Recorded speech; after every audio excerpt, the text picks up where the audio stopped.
The Lord is good. At isa sa mga kabutihan ng Panginoon, gusto niya tayo ay secure. The Lord does not want His people to feel insecure and to suffer insecurity. How to be secure? Yan po ang ating pag-aaral ngayon. Get spiritual. Isang solusyon para maibsan ang napakaraming pakiramdam ng mga tao na kulang sila sa mga bagay-bagay. Ama namin, salamat sa araw na ito dahil kami binigyan mo na naman ng pahiram na buhay. Salamat sa lakas at salamat sa kalayaan na sumampa sa inyo. Panginoon, patawarin niyo po kami sa mga kasalanan namin, papaglinawin niyo po ang aming isip, patalinuhin niyo kami para maintindihan namin ang mensahe ninyo at ito maipamuhay namin. Ang buhay namin mas gumanda, mabigyan ng tingkad ng kulay, ng ligaya, ng kabanalan dahil sa mga pagtuturo ninyo. Akayin niyo po kami, kayo po ang mangaral, gamitin niyo ang lingkod niyo na kasangkapan, subalit tinig niyo ang nais naming marinig. At sa inyong pangungusap, pagtuturo sa amin, magpalaya kayo Panginoon, empower your people, strengthen us, enlighten us, teach us, instruct us. In the name of Jesus, your Son, our Lord, our Savior, our Healer, we pray with thanksgiving. Amen. Insecurity is one of the gravest emotional and spiritual illnesses of people. At pag ang tao insecure, maraming ginagawang mali, maraming mga discarding lalo lang nagpapalala sa kalagayan. Luke 12:13 to 15. A man in a crowd said to Jesus, "Teacher, tell my brother to give me my share of what our father left us when he died." Jesus answered, "Who gave me the right to settle arguments between you and your brother?" Then he said to the crowd, "Don't be greedy. Owning a lot of things won't make your life safe." Habang ang Panginoon ay nagpapagaling ng mga may sakit, nagtuturo ng daan patungo sa kaharian ng Diyos, meron namang biglang lumapit at iba naman ang request sa kanya. Mamagitan siya sa family squabble. Nagkakagalit ang dalawang magkapatid o ang magkakapatid tungkol sa mana nila sa kanilang yumaong magulang. At sabi niya kay Jesus, "Pwede bang mamagitan kayo at sabihin niyo sa kapatid ko na ibigay sa akin ang tamang mana na para sa akin?" At sabi naman Panginoon, sino naman ang nagsabing dapat akong maging hukom sa mga kaso ninyo ng mga ganyan? Bakit kailangan niya akong isangkot? At sinabihan niya ang lahat, kasama na rin yung nag-request na siya ay makialam sa hatian ng mana, huwag kayong maging mga sakim. Ang pagmamayari ng maraming bagay ay hindi nagbibigay ng katiyakan, ng kaligtasan, ng katiwasayan sa inyong buhay. So the man wanted to bring Jesus' spiritual ministry down to worldly and materialistic levels.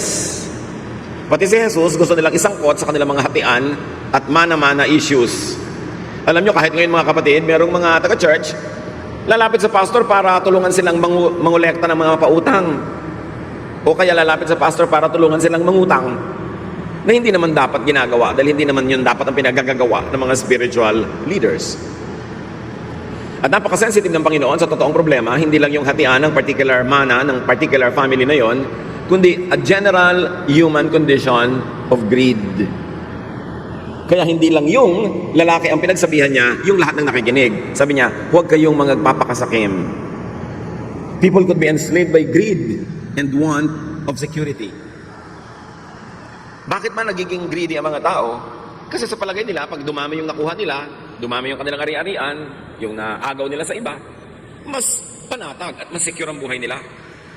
But people could damage and destroy family and social relations, in fact, their own souls, for money. Hindi na naman natin kailangang lumayo sa mga sarili-sarili nating pamilya, kumisan, mga kapitbahay, kaibigan, kamag-anak. Nangyayari yan, nagkakawatak-watak ang mga pamilya, nagkakaaway-away, minsan nagkakapatayan pa dahil sa manahan at hatian ng mana. But the real problem here was exposed by Jesus. It is insecurity. People become greedy because they think that they have to protect themselves so that they could be more secure. But the real problem is not only insecurity but also ignorance on how to be secure. The problem is looking for the wrong solutions to insecurity, and that is by having more. Sometimes at the expense of being godly, at the expense of our relationships with people. The problem is looking for the wrong solutions in the wrong places. So the bigger problem of humanity is mistaken definition of what security and what wealth means. How do you define security? May mga magulang ang define nila ng security para sa mga anak nila. Kailangan ng mga pangasawa. Kailangan may magandang trabaho, may magandang negosyo. Never mind kung hindi naman mahal. Never mind kung pangit pala ugali ng pinakasalan. Financial security lang ang iniisip. Hindi ka kasali yung emotional security, hindi kasali yung spiritual security. At iba ko minsan, madalas pa nga, ang konsepto ng tao kung anong ibig sabihin na maging mayaman. 99% yaman lang sa pera ang itinuturing na kayamanan. Because people could be so physical, people could be so materialistic. Luke 12:16 to 17. So Jesus told them this story. So may kadugtong agad na kwento ang Panginoon para ipakita ang point niya na hindi lang pera-pera ang buhay. A rich man's farm produced a big crop. And he said to himself, "What can I do? I don't have a place large enough to store everything." Ang problema ko minsan ng mga nagbubukid, magsasaka, maging big-time farmers, landowners, madalas, konti lang ang ani. Problema yon. Ito namang taong ito, dumami yung ani, sa palagay nyo na wala ang problema, nagkaroon ng bagong problema. Kanya, saan ko kaya itatago, i-imbak, itong napakarami kong ani? Sa ko ito ilalagay? When the man had a lot of harvest, he should have been secure at that point, but another problem and another need emerged. Storage. How to secure the grain? How to secure the wealth? Look how they did. Later he said, "Now, I know what I'll do. I'll tear down my barns and build bigger ones where I can store all my grain and other goods." Nagkaroon siya ng ideya. Paano lulutasin ang problema? Wawasakin niya yung maliit niyang kamalig o storehouse at magpapatayo siya ng mas malaki kung saan niya ilalagay yung kanyang maraming ani. But you know what construction is? It is stressful. Subukan niyo magpagawa kahit ano. Stressful yan. Nagkakaproblema ka sa manggagawa, kung may contractor ka, madalas magkakaproblema ka rin sa kanya. O nagkakaproblema siya sa iyo, may problema ka sa supplier, may problema ka sa lahat ng bagay. Stress. Luke 12:19. Then I'll say to myself, you have stored up enough good things to last for some years to come. Live it up. Eat, drink, and enjoy yourself. Now the man feels secure enough. Or at least, he thinks so. Sabi niya, at patapos ko maipagawa ang malaking lalagyan, magre-relax ako, magpapasarap. At sasabihin ko sa sarili ko, mag-enjoy ka. Luke 12:20 to 21. Pero may problema na naman eh. But God said to him, "You fool, tonight you will die. Then who will get what you have stored up?" This is what happens to people who store up everything for themselves, but are poor in the sight of God. Maganda na sana ang takbo ng kwento, nakakita na siya ng solusyon, magpapalagawa siya ng malaking kamalig, isang malaking taguan ng kanyang mga bagong ani. At sabi niya, matagal-tagal din ako magre-relax kasi marami akong naipon. Pero sabi ng Panginoon, alam mo, mamamatay ka na ngayong gabi. Pabihira naman bad news, no? Mamayang gabi na talaga, hindi next week. Mamamatay ka na mamayang gabi, sino ngayon ang makikinabang ng lahat ng pinaghirapan mo?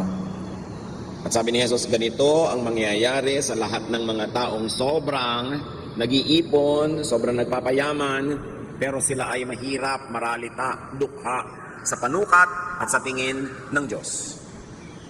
Ngayon, bago tayo magkalituhan mga kapatid, maglinawan muna tayo. Ang pagpaparami ng ani, ang pagpapalaki ng mga taguan ng mga ani, ang pagpapayaman, by itself, hindi masama. Madalas nga, mabuti yun. But in this particular case, of this particular man, yung pagpapayaman niya, naging mahirap siya sa tingin ng Diyos. In other words, marami siyang ginawa na hindi dapat ginagawa ng makadiyos na tao. Marami siyang pinabayaan, marami siyang nilabag ng mga kautusan ng Diyos para lang siya yumaman. Kaya kahit yumaman siya materially, lalo siyang humirap sa tingin ng Diyos. At mabuti magkalinawan tayo mga kapatid, may mga yumayaman pero hindi naghihirap sa tingin ng Diyos kasi sa pagpapayaman naman nila, hindi sila gumawa ng masama. Hindi sila nagpahamak, hindi sila naging sakim, hindi sila nang agaw. Kasi remember, ang context ng kwento na ito ay yung agawan ng mana at yung pagsasabi ni Lord na hindi nadadaan sa mga nakukuha mo, napupunta sa iyo, ang ikabubuti mo. So obviously, ang konteksto ng kwento ng taong ito ay marami siyang ginawang hindi maganda para lang yumaman. Naging mahirap siya tuloy sa tingin ng Diyos, kahit sa tingin ng tao mayaman siya. Pwedeng dinaya niya ng sweldo ang kanyang mga manggagawa. Pwedeng nilamangan niya ang kanyang mga kapatid, baka inagaw nga niya yung lupa na yun sa manahan. Kung ano man yung dirty tricks niya. Pero yung yumaman ka lang, lumaki ang iyong ani, nagpagawa ka ng maraming bangan, by itself cannot be bad. Pero may paraan ng pagpapayaman na masama. At yun ang tinutukoy dito. So maganda na sana ang plano ng taong ito, pero yung pala, God has other things in His mind. The man was feeling secure, but God thought otherwise. He thought that the man had all the reason to be insecure because this man is going to die soon, unprepared to meet his God. At maaaring hindi lamang ibang tao ang dinaya ng taong ito sa kanyang pagpapayaman, pati ang kanyang sarili. Paano madadaya ng isang tao ang kanyang sarili sa pagpapayaman? Kung sobra siyang nag-alala, tumaas ang blood pressure, lumaki ang puso, nagkaroon ng sakit sa puso, naging hypertensive. Kung sa pagpapayaman niya, sobra siyang na-stress, tumaas ang sugar levels, naging diabetic. Kung sa pagpapayaman niya, nagkaroon siya ng mga ulcers dahil sa stress, dahil sa pagpapabaya sa kanyang kalusugan. Kung sa pagpapayaman niya, maraming nagalit na pwedeng patayin siya mamayang gabi dahil galit sa kanya, nadaya niya ang kanyang sarili. Dahil ang dali-dali na payamanin ang bulsa pero pahirapin ang espiritu, pahirapin ang kaluluwa at isuong ang sarili sa panganib. At inulit ng Panginoong Yesus sa kwentong ito ang isang katotohanan that the length and continuation of his life is not determined by his wealth. Hindi dahil sa kayamanan napapahaba ang buhay. Ito'y pwede pa ngang maging mitya ng buhay o yung paraan ng pagpapayaman ang magpaiksi sa buhay kung pinabayaan ng tao ang kanyang kalusugan o inilagay niya ang sarili sa panganib. His wealth gathering could have even endangered and shortened his life. It could have blinded him to what was more important to secure, meaning his spirituality, his eternal life, his eternal standing with God, and his heavenly wealth. Pwedeng lahat yan mapabayaan sa sobrang sikap ng taong maging secure. They steal from Peter to give to John. To be able to give to their pocket, they steal from their brothers and sisters. They steal from their own selves. They steal from their own family. Anong ninanakaw nila? Time. Hindi na nila nabibigyan ng time ang pamilya, ang sarili. Hindi na nila nabibigyan ng time ang sariling maglingkod sa Diyos, sumamba ng tama. Nadadaya ang sarili nang hindi napapansin. A person could be materially rich, but spiritually poor sa tingin ng Diyos. At ito ang kaso ng particular person na ito. A man could have filled his life with stress and toxins in trying to become rich or richer. And here's the tragedy, the saddest cut of all. He won't live long enough to enjoy the fruits of his stressful labor. At ang tanong sa kanya ng Panginoon, then who will get what you have stored up? May mga tao na kung magpabaya sa kalusugan, magpabaya sa pamilya, magpabaya sa sarili, parang mabubuhay sila lagi ng matagal para makabawi. Hindi na maka-attend sa mga event ng anak. Di bali anak, pagtapos na itong project ko, biglang malaki na ang kinita ko, may pera tayo sa bank, babawi ako sa iyo. Di bali wife, di bali husband, babawi ako sa iyo. Pagka nakuha ko na itong deal na to, pag sigurado na yung pera natin. Di bali po tatay, nanay, babawi ako. Malay niyo kung makakabawi kayo. Sinong nakakaalam kung mabubuhay tayo na matagal? At sino naman ang nakakatiyak na lahat ng pinaghirapan niya at kinita ay siya rin ang makikinabang o makaiba? Ecclesiastes 2:18, suddenly I realized that others would someday get everything I had worked for so hard. Then I started hating it all. Si Solomon ito, na sobrang nagpakatalino, nagpundar, nagpayaman, pero sabi niya, alam niya na pag-isip-isip ko, mamamatay ako. Maaaring biglaan o kahit magtagal pa man, hindi rin ako ang gagamit at makikinabang sa lahat ng naipundar ko. Kaya bigla ako nawala ng gana. Sabi niya. Ecclesiastes 2:21, when we use our wisdom, knowledge, and skill to get what we own, why do we have to leave it to someone who didn't work for it? This is senseless and wrong. Napag-isip-isip ni Solomon, kung ginamit mo lahat ng galing mo, husay, naghirap ka, makakapagparami ka ng kayamanan na iiwan mo sa mga tao hindi naman naghirap para doon. Pwedeng asawa mo o anak mo o sino man, o kung sino man bigla yung nakamana o nakasambot, nakasalo, nakaagaw ng kayamanan mo. Sabi niya, mali ito. So alin ang mali? Yung iiwan mo ang kayamanan mo sa iba o sobra mong dayain ang sarili mo, kawawain ang sarili mo at yung kapwa mo para ka magkaroon ng maraming pera hindi mo naman kayang ubusin at iiwan mo rin sa iba. Maaaring hindi mo kayang ubusin sa dami o kaya hindi mo kayang ubusin kasi mamamatay ka na pala. Iba ang makikinabang. Immediately may lesson dito mga kapatid. Have a slice of life every day, even during the days that you work hard. Kahit kayo, nasa gitna ng isang napakahalagang proyekto na pwede kayong sobrang yumaman, huwag ninyong i-hold ang lahat ng bagay. Birthday ng asawa, birthday ng anak, may pagtitipon, meron kayo dapat magkita-kita. Saka na, next year na ako babawi. Paano kayo nakatiyak na may next year? Kaya dapat araw-araw, linggo-linggo, buwan-buwan, iniaagaw yung kasiyahan, yung pag-enjoy, yung pagiging mabuti, maibigin, mapagmahal, thoughtful, laging isinisingit, kahit busy-busy kayo na nagpapayaman at sinasabi nyo, di bali, matapos lang ito. Mag-enjoy na tayo.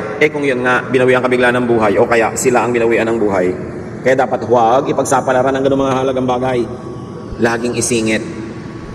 Huwag kayong ipon ng 10 taon, tipid ng tipid, hirap na hirap para magkaroon ng grand vacation after 10 years. Kung ika-9th year, kayo biglang natigbak. Paano? Siyempre, kung may asawa kayo, nabiyuda siya, tuloy ang biyahe. Iba na lang nga ang kasama. Sabi ni Solomon, bakit niya kailangan mag-enjoy ng pinaghirapan ko? Nangyayari yan. Hindi masamang magplano, magtipid para sa isang malaking bakasyon o malaking project. Pero huwag niyong kalimutang magkaroon din ng mumunting mga bakasyon, mumunting mga piyesta, mumunting mga saya, kahit sa panahon na busy kayo trying to collect wealth. Don't put all of your pleasures and your happiness and your kindness and love on hold because you're waiting for a big day. Because it will happen, it might come, but you are not sure if you will be there to enjoy it.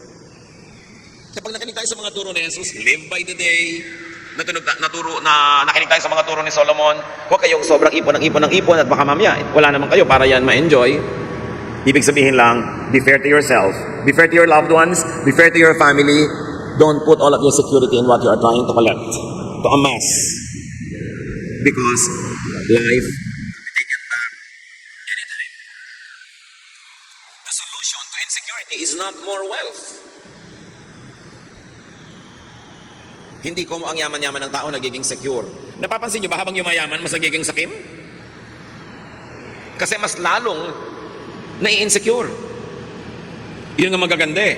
Yung magaganda na hindi pa makontento, padagdag pa ng padagdag, patanggal ng patanggal, paritoke ng paritoke. Walang contentment ang tao. So don't ever think na pag dumami yung pera nyo, makukontento na kayo.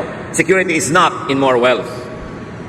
Hindi sa pag-ibig sa pera at pagsamba sa pera. Ecclesiastes 5:10, if you love money and wealth, you will never be satisfied with what you have.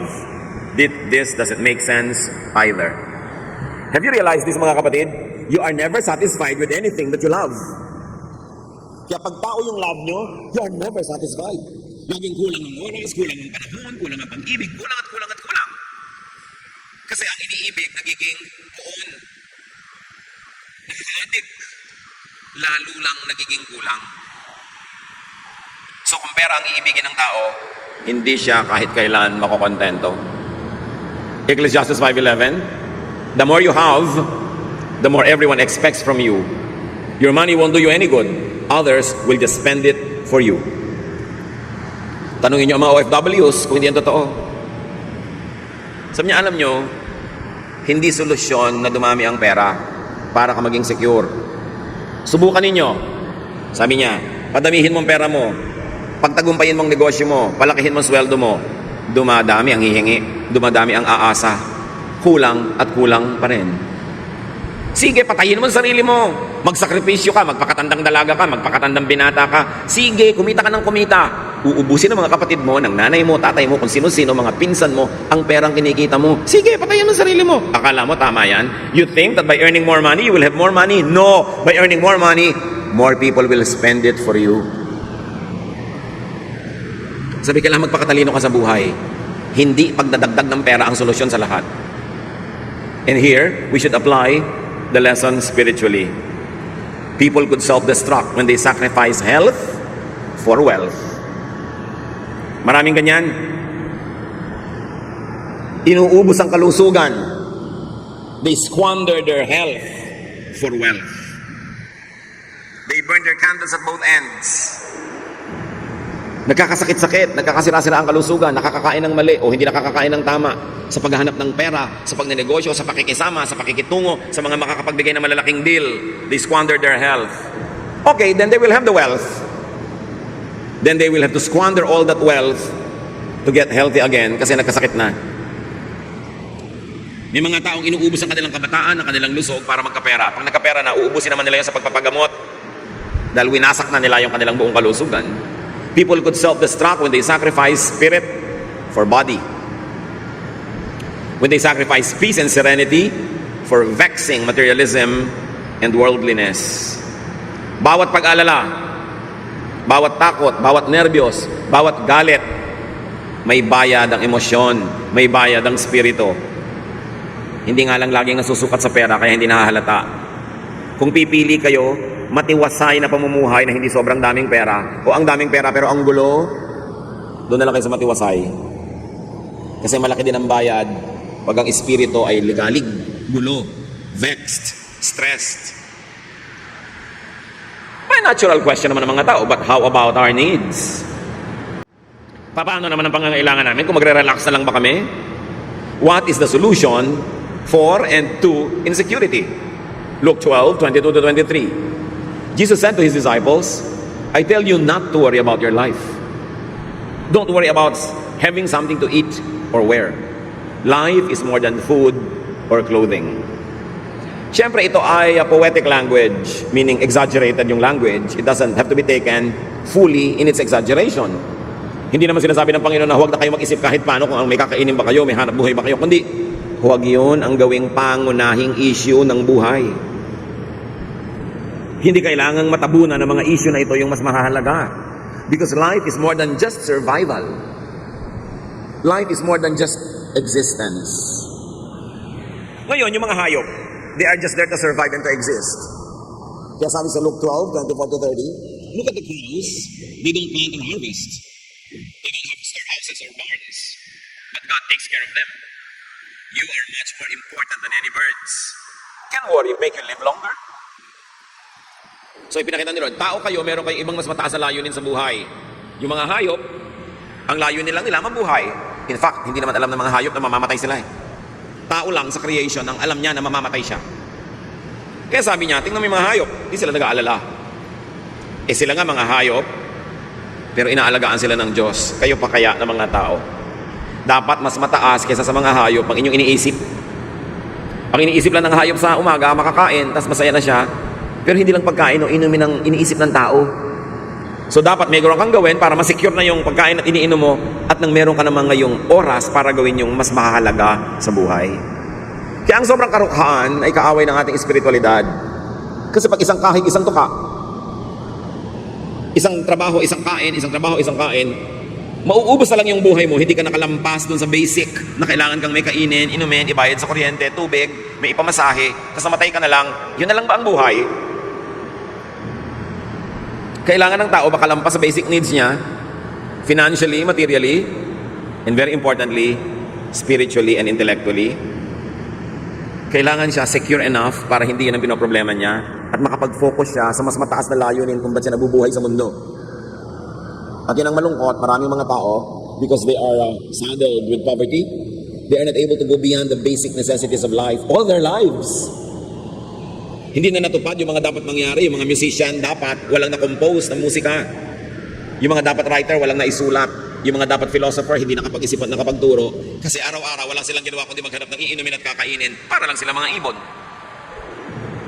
Kaya duty natin ng mga tao sa ating sarili na paunlarin ang ating buhay, magsikap tayo, magpakasipag, magtrabaho doon sa area kung saan tayo binigyan ng Panginoon ng mga gifts and strengths and talents para yung kailangan natin meron. At pag nandun na yun, secure na tayo para mag-isip ng ano pa nga ba ang mission ko sa buhay? Ano pa ang dapat kong tungkuling gampanan? At ano pang mga sarap ang dapat kong lasapin na naghihintay sa akin? Dahil kaya naman ako nilikha ng Diyos para ma-enjoy ko ang kanyang creation. Hindi para araw-araw, kasi nabuhay lang ako, nakulang at kulang pa rin. Kaya dapat ang tao, una, nagsisikap, maging self-sufficient siya, hindi siya aasa sa iba. Makaproduce siya ng sapat sa kanyang sarili. At sabi pa nga sa Bible, makapag-produce ng lampas sa kanyang kailangan para makapagbigay siya sa mga tunay na nangangailangan. Mga may sakit, sobrang bata, sobrang matanda, mga incapable of making something for their own livelihood. At pagkatapos noon, to focus on higher levels of existence, on higher callings, on more profound devotions, bago siya humarap sa may kapal. Kaya kalaban natin ang poverty. Ang solusyon, lahat magsikap.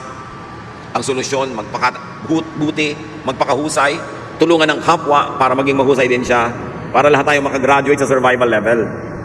Nakakalungkot, alam nyo yan, maraming mga tao mula isilang hanggang mamatay, isang kahig, isang tuka. hindi natupad ang napakaraming magagandang bagay na mangyari dapat kasi inalipin ng karukhaan. Maaaring karukhaan na minana niya at mga karukhaang inimbento na rin niya para sa sarili niya dahil wala siya ganap na ginawa para matakasan niya yon sa kanyang sariling panahon. Verse 26, Luke 12. If you don't have power over small things, why worry about everything else? Look how the wildflowers grow. They don't work hard to make their clothes. But I tell you that Solomon with all his wealth wasn't as well clothed as one of these flowers.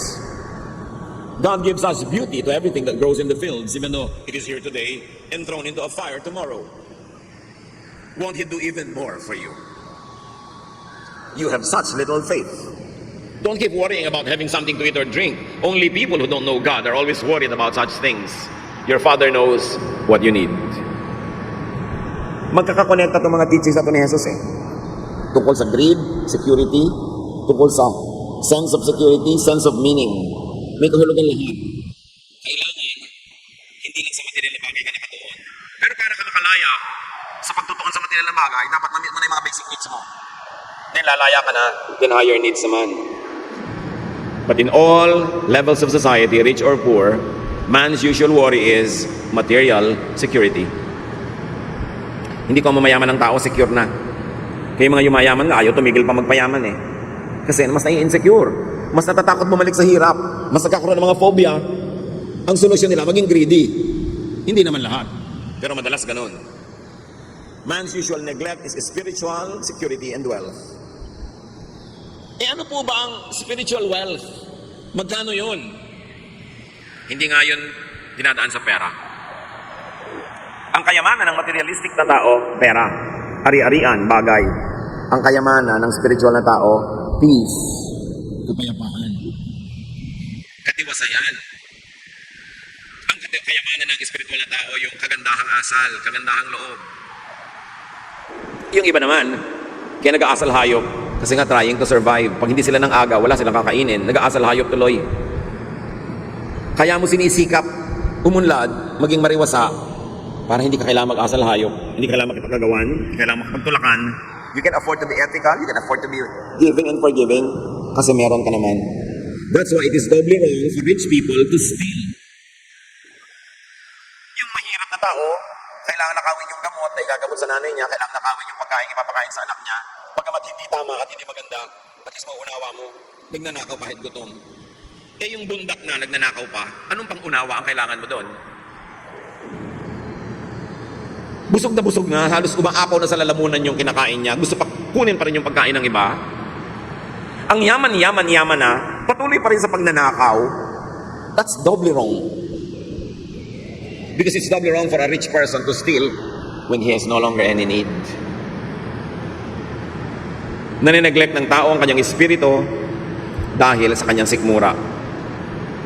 Kaya dapat, pagsikapan yung sikmura, ma-secure, minimum, para may iba naman siyang maisip sa buhay na dapat gawin. Luke 12:31, sabi ng Panginoon sa pagpapatuloy, but put God's work first, and these things will be yours as well. Sabi ng mga ibang popular versions, unahin daw ang kaharian ng Diyos at ang lahat ng ito'y mapapasayo rin. Seek first the kingdom of God, and all this will be added to you. Ang tanong, what is the kingdom of God? Ano yung dapat unahin na kaharian ng Diyos at ang lahat ay mapapasayo rin? Ang sagot ni Jesus dito sa mga tanong na ito is, Jesus' answer is, first things first.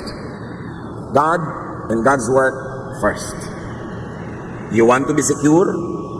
Subukan mong unahin ang sarili mo, unahin ang bulsa, unahin ang mga material na bagay. Hindi ka masasecure kahit kailan, lalo ka lang magiging matakaw, magiging greedy, magiging needy. Kaya mga sobrang mahilig sa love and romance, laging nagiging needy and greedy and addict. Hindi nasasatisfy kahit kailan. Kasi mali ang pinaghahanapan ng security. Hahanap ka ng security sa kapwa mo tao lang, kapwa mo tao lang yan. Pwede yung magtaksil, pwede yung magkulang, o pwede yung biglang mamatay. Paano ka masisecure? Maghahanap ka ng security sa material things, so pwedeng nakawin ng iba, mabulok, mag-depreciate. Paano ka masisecure doon? Seek God first and His kingdom, and all this will be added unto you. And what is that? God's outward work through you. God's work, yun ang unahin. At isang meaning ng God's work is what God does through you. Through your service. Through your ministry. Unahin mo yun. Dahil pag inuuna mo yun, malalagay ka sa tamang landas, kasabay mo si Jesus, sinusundan mo ang Diyos, Yun ang daan patungo sa security. God's work, defined for God's kingdom. But God's work is not only God's work through you. Hindi lang yung ikaw ay servant, hindi lang yung ikaw ay minister, hindi lang yung ikaw ay naglilingkod. God's work is also God's work inward in you. Dalawa ang gawain ng Panginoon. Gumawa through you, through your service, at gumawa in you. Yung nangyayari sa iyong kalooban, sa iyong espiritu, sa iyong kaluluwa, sa iyong pagkatao, maging sa iyong katawan. Unahin din yon. That is also seek first God's kingdom. Hayaan mong ang Panginoon ang magturo sa iyo, umakay, baguhin ang ating mga masasamang ugali, pagandahin yung magaganda ng mga ugali, lalo nang pagandahin pa yung makapaghari ang Espiritu ng Diyos sa ating puso na tayo nagkakaroon ng katahimikan, kapayapaan, contentment, godliness, joy. Unahin yon. So, in practical terms, meron ako ang laking kikitain dito, pero malalabag ang konsyensya ko, maguguluhan ng aking espiritualidad, masisira ang aking relasyon sa Diyos, masisira pati ang ministry ko sa Panginoon, di wag na lang. Yun ang ibig sabihin ng seek first His kingdom and His righteousness, and all this that you want will be added to you. It will be added later, not before. Meron akong ambisyon, pero kailangang makipagkalas ako sa mga taong mahalaga sa akin, lumayo ako sa mga mahal ko sa buhay, maligalig ako, malungkot ako. Seek first yung paghahari ng Diyos. Yung God's kingdom, hindi lang yun yung pupuntahan mo sa mga ulap-ulap pag namatay ka in the next life. God's kingdom is the kingdom of God inside your heart. Ang paghahari ng Diyos, hindi sa mga alapaap, kundi sa puso mo. Yun ang unahin. Kung sa maganda mong project, sa gagawin mong ambitious thing, kakailangan mong patalsikin si Jesus mula sa trono ng puso mo, at iba ang iluklok mo doon dahil may project ka, unahin mo na lang ang paghahari ng Diyos sa iyo. Doon ka masesecure. Huwag kang magpapadaya na magiging secure ka sa pagpapaalis sa Diyos sa buhay mo para habulin mo yung mga gusto mo. Marami ka naman pwedeng habulin, nakasabay mo ang Diyos, tinutulungan ka pa niya, tinutulak ka pa sa paghahabol mo para ka mapabilis. Bakit ka maghahabol sa mga bagay na maglalayo sa isa Diyos? Lalo ka lang may insecure. At ibalik natin sa pera yung usapan. Ba't mo na ipagbibili ang iyong kaluluwa para sa pera? What does it profit a man to gain the whole world and lose his soul to the devil?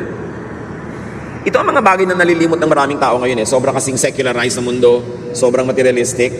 Basta pera na, kahit Diyos kakalimutan, kahit ang pagiging maka-Diyos, isa sa isang tabi, kahit ang kapayapaan, kahit ang kapayapaan sa pamilya, isa sa isang tabi, inuuna yung ganung uri ng security.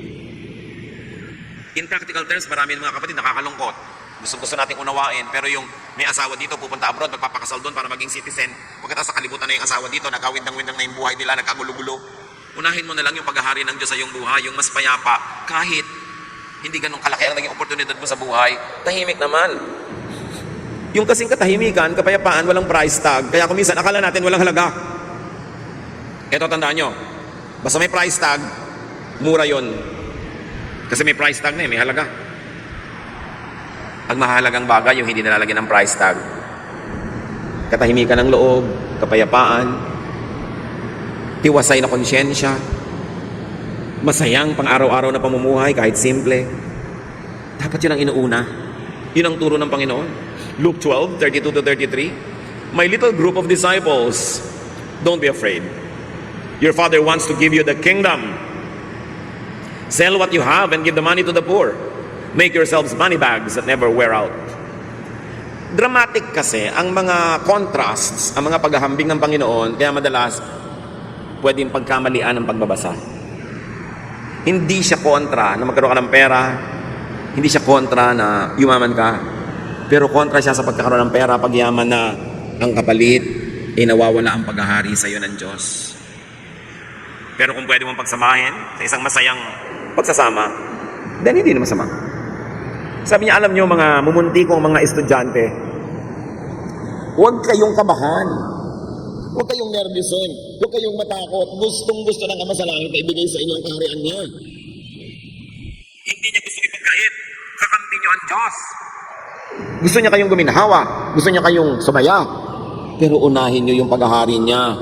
Pag binaligtad niyo, ang pinaghari niyo sa sarili niyo ay kasakiman. Ang pinaghari niyo sa sarili niyong puso ay masasamang espiritu, kasamaan. Dahil gusto niyo lang magkapera. Dahil yung kasi pagkakapera ay iniisip niyo magpapasaya.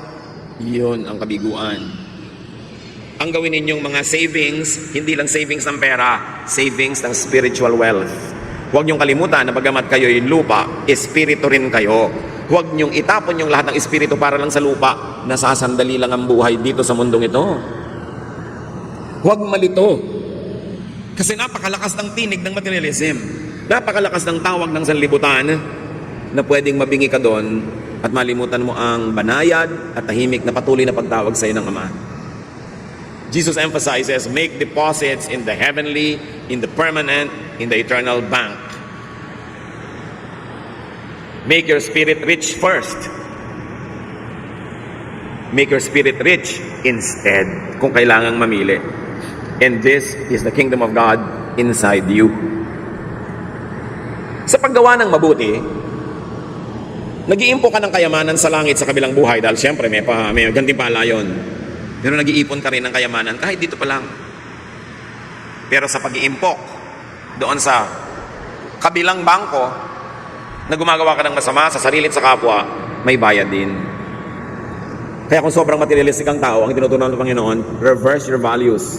Reverse the way you think. Balance your life, your focus, your preoccupation. Luke 12:33-34. Make sure your treasure is safe. Where? In heaven. Where thieves cannot steal it and moths cannot destroy it. Your heart will always be there where your treasure is. So dito, pinapakita ng Panginoon, ano ba ang tunay na kayamanan? Yung hindi nananakaw ng iba. Yung hindi nabubulok at nawawala ng halaga. So ano man, ang iniisip nyo ngayon mga kapatid na kayamanan, pero kung pwedeng manakaw ng iba, kung pwedeng maluma at mabulok, hindi yon kayamanan sa tingin ng Diyos. Sa tingin lang yun ng tao. At kung yun ang ating mga kayamanan at wala nang iba pa, napaka-miserable naman natin at pobre sa tingin ng Diyos. Kaya sabi ni Jesus, alam nyo, ang patabain ninyo, ang pakapalin ninyo, yung account nyo sa langit. Dahil walang pwedeng magnakaw doon. At yung langit mga kapatid, pwedeng dalawa. Yung pupuntahan ng tao matapos siya ay mamatay at baharap na siya sa Diyos, yun ang tinatawag nating eternal, heaven. At may isa pang langit, yung daladala mo sa puso mo. Nandito na, ngayon na. Pag mayaman ka doon, ang kayamanan mo halimbawa, peace of mind. Sinong nanakaw nun? Ang kayamanan mo, godliness, honesty, contentment. Sinong pwede magnakaw nun? Kaya sabi, payamanin nyo yung kingdom of heaven in you and out there. Yun ang walang talo. Yun ang walang lugi. Heaven is that eternal home of the Spirit, but heaven is also the godly believer's heart. Where heaven comes down, where God reigns here and now. Gather treasures in heaven, meaning your heart. Gather treasures in the eternal heaven, meaning that place where you will go after this death. Dahil sa maiksing buhay dito sa lupa ka lang pwede mag-deposit doon. Pagkatapos ng buhay na ito, wala ka ng chance. Don't miss the golden opportunity to gather for yourselves treasures in heaven. There and here. Gather spiritual and intangible treasure that cannot be stolen. That is the solution to insecurity. Kasi ang tanong, paano ko masesecure? Lahat ng mga iniipon ko na nanakaw, naaagaw, di palitan mo kung anong iniipon mo. Yung hindi naaagaw, hindi nananakaw. At doon ka palang magkakaroon ng kapayapaan. Hindi sasabing baliwalain mo ang iyong asawa na pwedeng manakaw o mamatay o maluma. Hindi ganon. Baliwalain mo ang iyong kotse o ang iyong bahay. Pero hindi sasabing no. Pero sinasabi lang, huwag yun ang gawin mong Diyos sa buhay mo. Gawin mo lang siyang dagdag, dekorasyon, icing. Pero hindi siyang cake. Ang tunay na cake, yung kayamanan mo sa langit at sa puso mo. Sabi niya, and all this will be added to you. Idadagdag din naman eh. Pero dagdag lang yun. Hindi yun ang main thing. Gather intangible treasure that will not depreciate. Like peace, contentment, restfulness of the spirit, goodness. Baka nga yung akala natin, taong kahirap-hirap, siya pala yung mayaman sa tingin ng Diyos eh. At yung taong sineselebrate natin ang yaman-yaman, ang hirap pala sa tingin ng Diyos. Eh paano pa kung ang yaman-yaman nasa tingin natin, tapos ang yaman-yaman pa sa tingin ng Diyos? Di ba? Heaven both ways. At pwede yun. Ngayon, kung hindi pwedeng sabay, ang sinasabi ni Jesus, unahin nyo na maging mayaman kayo sa tingin ng Diyos. Kasi ng tunay na kayamanang hindi nagmamaliw, hindi nababago, hindi naluluma, at hindi nananakaw. Do not just be rich materially. It will only cause more insecurity. Do not just be beautiful physically or on the outside, because it will also cause insecurity. Yung magaganda, mas insecure nga kasi ang dali-daling mawala ng kagandahan. Isang sunburn lang na natupok. Isang maling pangyayari sa buhay, pwedeng mawasak ang kagandahan. O kaya kahit walang masamang mangyari, sa paglipas ng panahon, talagang tinatawag ng lupa ang kagandahan. Kaya ang pati sa Bible, sinasabi, gusto niyo maging talaga maganda? Hindi masamang magpaganda sa labas, pero dapat mas maganda kayo sa loob. Kasi sa kalooban nakatingin ng Diyos. 1 Peter 3:3-4. Don't depend on things like fancy hairdos or gold jewelry, but expensive clothes to make you look beautiful. Be beautiful in your heart by being gentle and quiet. This kind of beauty will last, and God considers it very special. So maganda ka ba sa tingin ng Diyos? Yun ang unahin. Tapos maganda ka pa sa tingin ng tao, di doble, may bonus. Pero ang ganda-ganda mo sa tingin ng tao, tapos sa Diyos, hindi pala, lugi ka. Mahalaga unahin kung ano yung mas espiritual, ano yung nagtatagal, at ano yung mahalaga sa Diyos. Ano ang mga insecurities natin mga kapatid? What are we insecure about? Siguro, kaya tayo insecure, yung pinaglalagakan, sinasandalan natin ng security, nananakaw, nawawala, kumukupas. Gusto ng Panginoon, matahimik tayo, magkaroon tayo ng sense of peace. Kaya gusto niya maiba yung pananaw natin kung ano ang mahalaga. Kung ano pinipili ka. Be changed by the renewing of your mind. So that you know what God's will is. His pleasing and perfect will. Sinasabi sa Romans. Kaya mahalaga, kung nai-insecure tayo, tanungin nyo, bakit ako na-insecure? Kasi yung kinakapitan ko, yung hinahabol ko, hinahangad ko, iniingatan ko, nawawala, nananakaw. Hindi pala ito ang gusto ng Diyos na unahin ko. That's why you have to let go and hold on to things that are eternal and important. Dear God, we thank you for reminding us about what is truly important. Dahil mahal nyo kami, pinapahalagahan nyo rin kung ano yung mga gusto naming mamunting bagay sa buhay. Pero turuan nyo kami, Panginoon, unahin kayo. Unahin namin maging maka-Diyos. Unahin namin yung mga bagay na pinapahalagahan nyo para sa amin. Unahin namin alagaan ang aming espiritu, ang aming emosyon, ang aming kalusugan, kesa sa sobrang paghahabol sa pera, paghahabol sa tao, bagay na we are addicted to. Set us free from our addictions, O God, so we can really be truly free. At nawa yung kapayapaan yung maghari sa aming buhay dahil ang pinahahalagahan namin yung mga bagay na hindi nananakaw, hindi naluluma. Pagbulay-bulayan natin mga kapatid ang kahulugan nito sa ating buhay. Kanya-kanyang application sa ating buhay. Kanya-kanya tayo ng insecurity, kanya-kanya ng hinahabol, kanya-kanya ng pinagkakabaliwan kumisan. Pero ito ba ang gusto ng Diyos? What will give you peace? What will give you inner happiness? That is what is important to God. Not what is measured by money or by price tags. Dear God, teach us. Kayo lumikha sa amin. Kayo ang creator, kayo yung manufacturer. Yung design ninyo, Panginoon, ang masunod sa aming buhay. Yung kalooban ninyo, plano nyo, ang manaig. Spend some time with the Lord. Surrender to the Lord your insecurities. Seek God's power to transform our values so we can attach value to what is really valuable to God. Dear Lord, guide your people. Enlighten us. Take away the cobwebs from our eyes so we can see clearly kung ano ang tunay na kahulugan ng buhay at kung ano ang mahalaga sa aming buhay. Be with the Lord in silent meditation.